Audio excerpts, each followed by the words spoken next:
Yeah, hello, one of people. Yes, it's an image of Einstein in a flash. Yeah, so yes, in the previous episode, Omar, are you good? Yeah, I'm good, bro. I don't know, but then you seem off. There's this sentence that I've always wanted to say. You look like death warmed over. Oh yeah. Now I'm good. I don't know. I don't know what's wrong. But Those then questions like me there's something ask. like not your face. Not your face. You look good today. It's just that you have this dark aura energy you're giving out. I don't know. Yeah, my dark energy. I know you think, don't you agree with me, is radiating some dark energy. Nice. Well, Fine. that's just by the way. Uh-huh. So today I'm coming to continue with our concept of matter manipulation. Yes, we already discussed biology, lab, and chemistry, part 1 and 2. Then we thought about some interesting things. Lab, I can't believe I just explained that. But then today we are talking about something different, something new. So in episode 4 of season 1, you can remember, Umar here gave us a nice explanation of teleportation. And so you see what he did there? Good. Teleportation. But then the concept that he was trying to develop was that we can't actually see the transition from day to night. No one really does. So it's like you'll be sitting there and then it's night. Sitting there and then it's day. I've already tried that on several occasions. How I can be able to see how the day dims. You can see it. You can see that the sun will be setting and then some orangey kind of thing. But then all of a sudden, then you in a blink of an eye, every place is dark. Yeah. So that transition is quantum. Yes, quantum.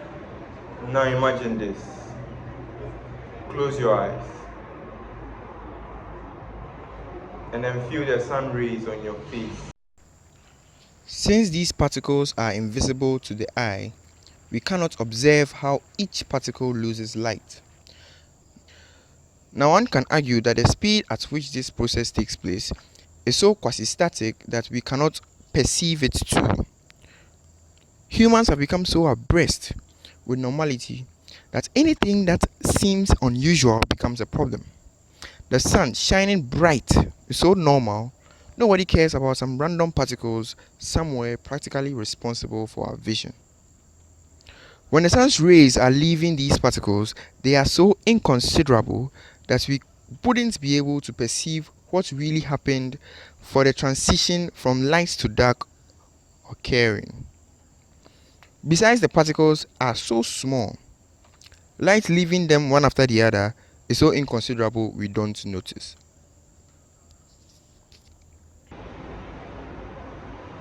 And then moving away. Yes. Now open them.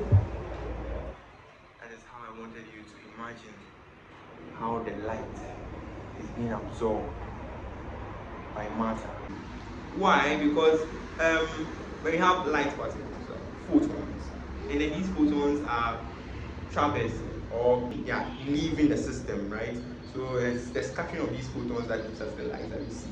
Yes, and then the scattering is diminishing because we are tilting away from the sun's, glare or radiance. The transition, or yes, when the photons are diminishing, right? They occur small quantities. So imagine you seeing a photon which you can't see diminishing or leaving one after the other, one after the other. And they are so small, the process is so small that we can't observe it with the naked eyes. That is why we can't see a transition. Transition is systematic because we can't process how it's being transmitted. Our eyes can't just process it. Put that aside and let's go on to spectroscopy. Spectroscopy is the study of, or let me say, the science that defines or explains how matter can be able to absorb energy and then re-radiate that energy, and then we can go to determine the properties of that material. Yes. So when you are taking for the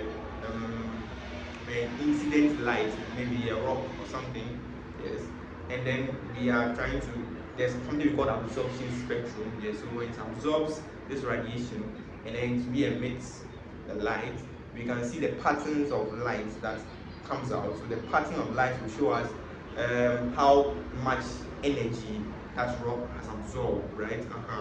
And then the remaining will give us the data that we need to see the properties of that particular rock.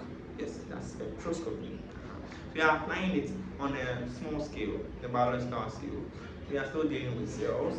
So when we have incident light or radiation into cells, we can be able to identify the properties of that cell using spectroscopy.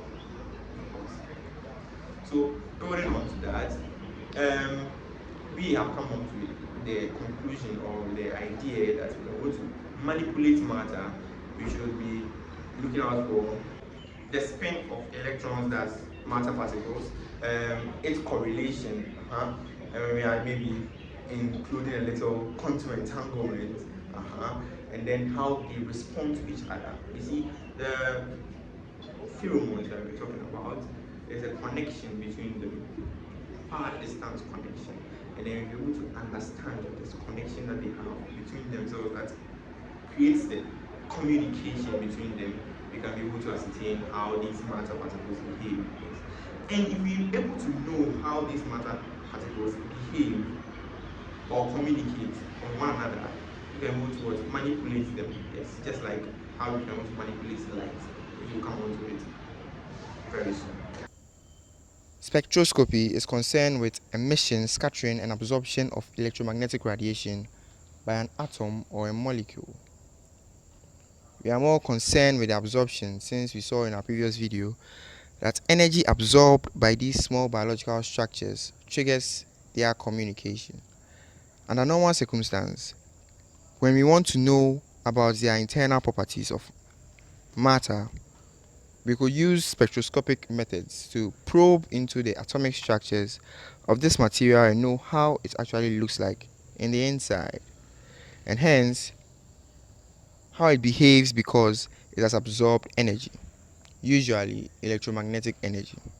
The term we use for the energetic induction of these materials during spectroscopy is termed induced induction, where molecules absorb a quanta of energy it has been given. Oh God.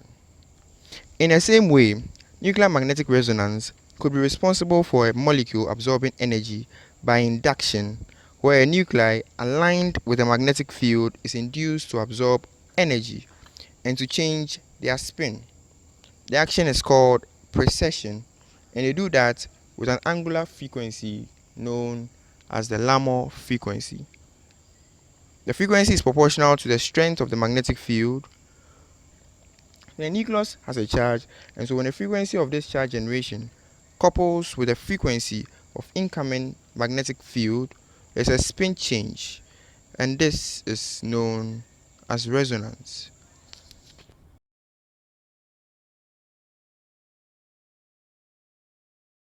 So this brings us to nanotechnology. Yes. So nanotechnology is just the machinery of the small. Yes.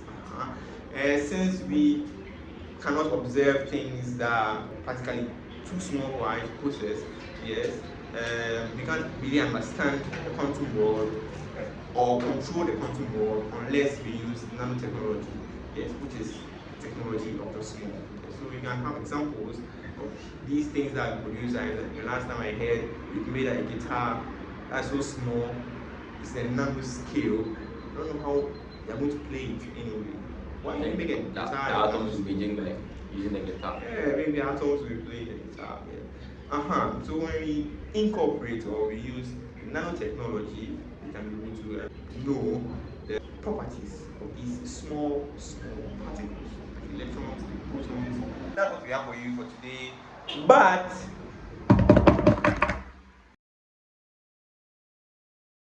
Do you know that there's a mathematical expression, uh-huh. the equation, which we can use to calculate if couples are going to divorce or not? And there's a 90%, that's where the fun is, there's a 90% accuracy in that equation. See me in chambers for that. What? Yeah. What? Okay, so you want to divorce, Come, I'll take it for you. or maybe, or you are uncertain about your marriage right now is Exactly. shaky, you can come to Mr. Oba here, you can tell me whether you'll be divorced or what? Okay, that's all we have for you folks. Thank you for watching today's edition of Einstein in the Flash. Until next time.